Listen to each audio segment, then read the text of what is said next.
Minasan, konnichiwa, Zamurai Engineer desu. In this video, let us jump into module number 3 of part 1.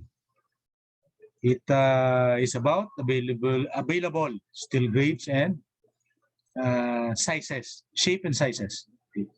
So we're talking of availability of the steel, particularly in our country. So again, principle of steel design provides fundamental concepts, principles, and theories under structural analysis and design of steel elements and non-structure. So it's a repetition of several videos of this objective of the course will enable you actually to remember this objective. Okay. So topics, so we are still in introduction, and now we are on module number 3. Okay. So let us start with the chemical composition as a review. We already discussed a lot of this on the previous module. So there are several types of steel, but now we already know that the different types of steel has a specific meaning to it. Specific, for example, amount of carbon in that particular type of steel. For example, mild steel, medium steel, hard steel, okay, and tool steel or spring steel. So those have particular amount of carbon into a mixture of iron. Okay, so like this one. Okay, so this is the particular diagram that shows the different percentages of carbon. For example, what can you say about wrought iron? So wrought iron, and then what can you say about cast iron? Okay, so wrought iron, the least amount of carbon, going to mild steel, medium steel, hard steel, spring steel, then cast iron. Okay, so we already discussed this in the previous slide, module, and actually we need to recall and remember this over and over so that we make this as our component of our study throughout the whole semester. Okay. So the different level of strength, capabilities of different materials with respect to their density. So we have the general description of material behavior using stress-strain diagram, where we found out that there are two major regions, and then elastic behavior, plastic behavior. Under plastic behavior, we still have 3 different sub-regions, what we call yielding region, strain region, and strain hardening region, and necking region. So that is not to scale, that is just to explain. This is the diagram, unscaled type of diagram. This is the scaled one. Okay, as you can see, this is mild steel. Okay, so mild steel is this one. No, this is the mild steel. It is soft. Okay. Okay. So you cannot see the what? The difference between ultimate and rupture or fracture. Okay. So how do we remember this diagram? This diagram is pure. Proportional, limit, E for elastic, and then Y for yield, then U for ultimate, then R for rupture. Pure. So against temperature, the strength capacity of steel actually decrease. So, and at about 500 degrees Celsius to 550 degrees Celsius. That is the time that the decrease is so substantial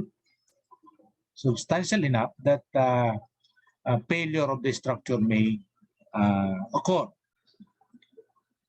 So in this particular video, we'll take a look at the particular steel types that we are going to use. These are the different types of steel sizes and shapes that are we going to use. Okay, so we will design these different sizes and shapes into a particular structural component that could that could hold or resist a load. Okay.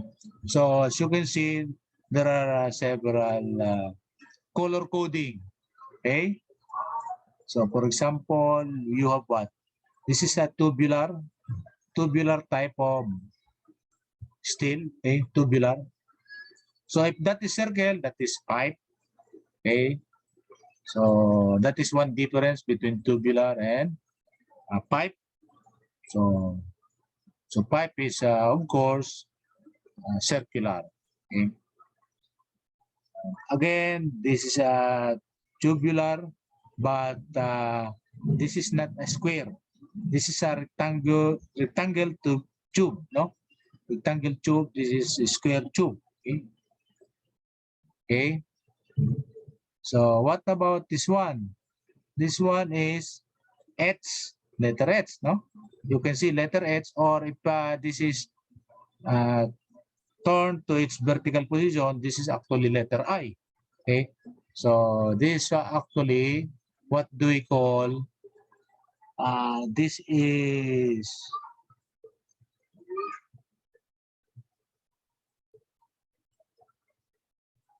S beam. Okay, this is S beam. Okay, this is S type. Okay, this one is actually U. Okay, U type. Okay, U type. This is another example of S type of beam. Okay, take note of the name. S. Okay, S. Tubular. C. This is also called C. If this is rotated 90 degrees, this is C. So this is C type. So letter C.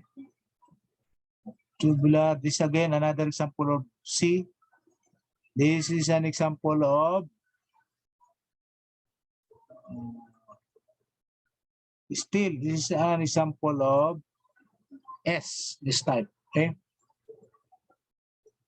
So C, and then rectangular tube. Again, rectangular tube. Then this is now an example of W type. W type. W type. So on the lower portion, we have what? C. Okay, W type. So this is a rectangular tube. Tubular. Okay, this is W type. So this is the different types here. This is a rectangular tube. This is T. Okay, T beam. This is C. Okay, this is W. This is W type. This is L or angular. This is L or angular. This is equiangular, so equal legs. This is not equal legs, no? So there are angles with equal legs. There are angles that do not have equal legs. Okay. Okay. So these are the meaning of the shape. Okay. So structural steel shape. What are the types? W type or W shape, or what we call wide flange. Okay, wide flange. S meaning section, S section or S shape or S type.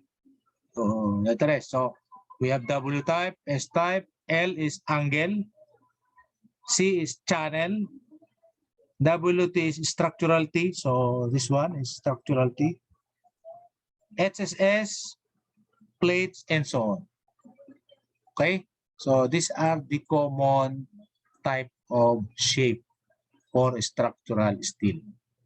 Different usage, different disadvantages and advantages. Okay, so and these are standard, okay? Standard sizes and shape. So in this drawing, here we have what? C. This C channel, if we have another C type and put the other one back to back with this one, if we put back to back,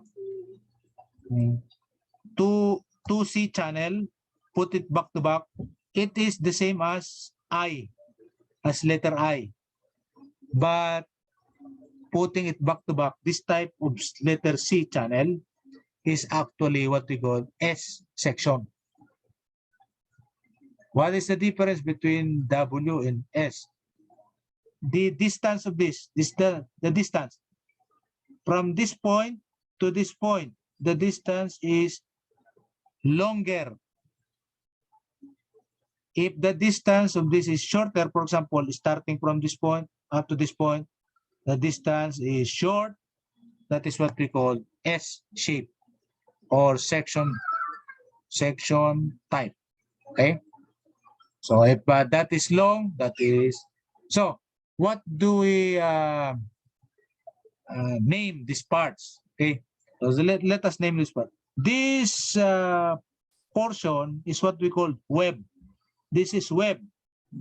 This portion, this one, and this one, they are both called flange. That's why it is called wide flange, meaning the flange is wide, meaning it is longer. So if the flange is short, that is what we call S-type. Okay? So if the flange is wide, that is what we call W-type. Okay? Clear? Are we clear? So we have angle and so on. So next page, we have continuation. So this is flange, this is web. This is what type? This is W type because the flange is wide. Okay, so that's why it is called wide flange beam. Okay, how about this angle? Okay, is still angle or angular bars.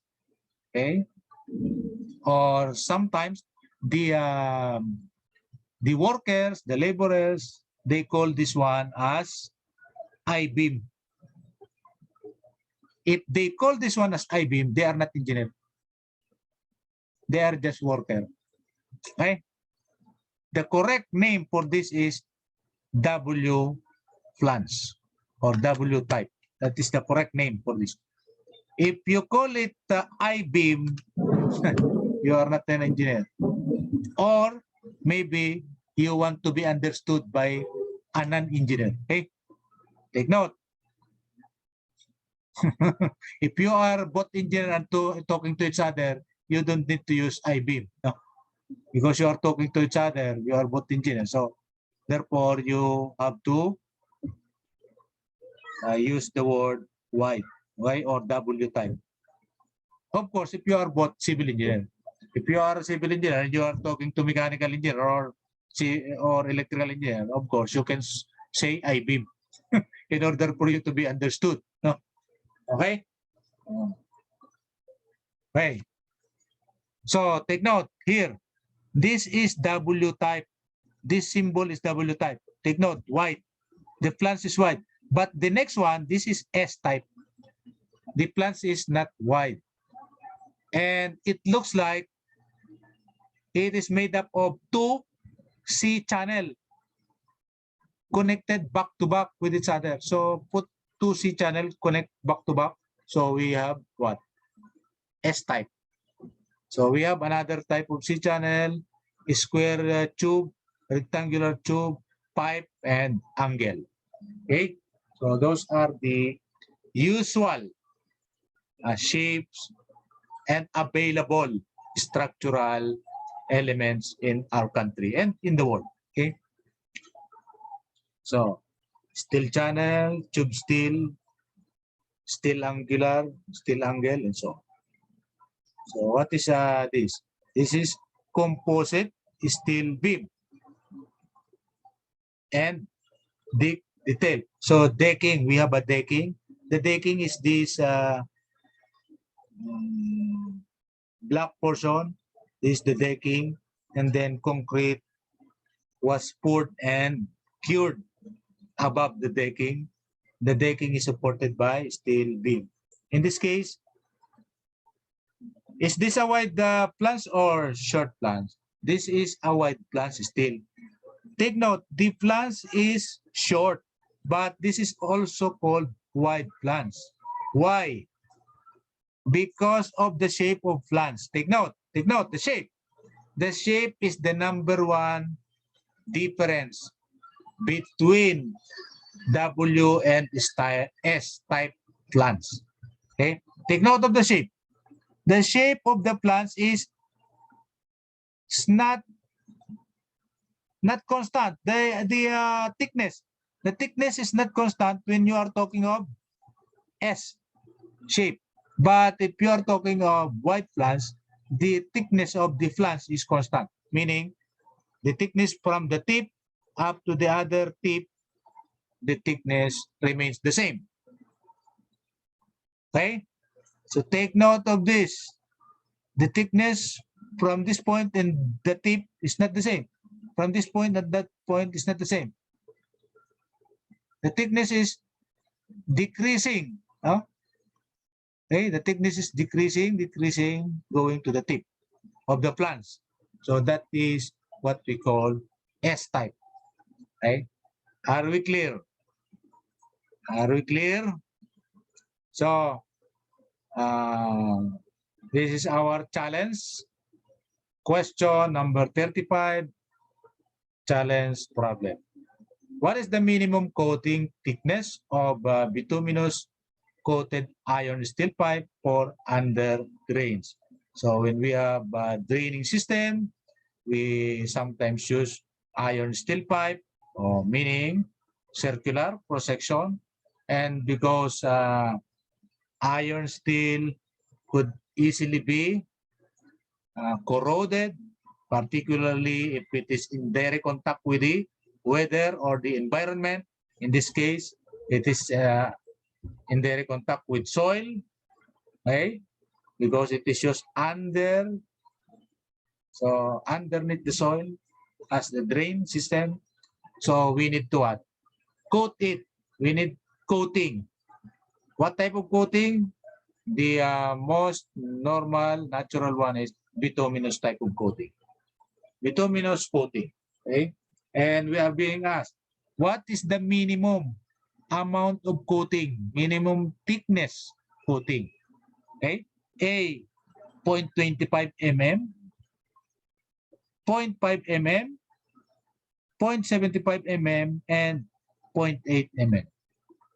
Okay, so this is a challenge question. So anyway, that's all for this video, and next video we will try to start with problem solving. So again, this is Dr. EYPEI. See you next video. We're always for nation building.